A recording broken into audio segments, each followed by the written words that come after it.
principal ma'am, and teacher, and my dear friends. My name is Karthik. Today I will tell you about train. I study in first class. Train is very important means of transport. It has an engine and so many bogies. It has an iron body and iron wheels.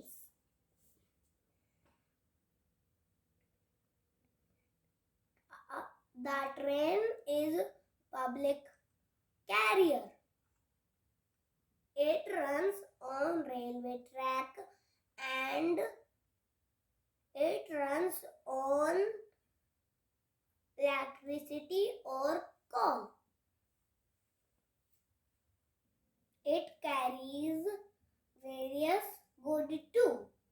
The journey is comfortable. Thank you.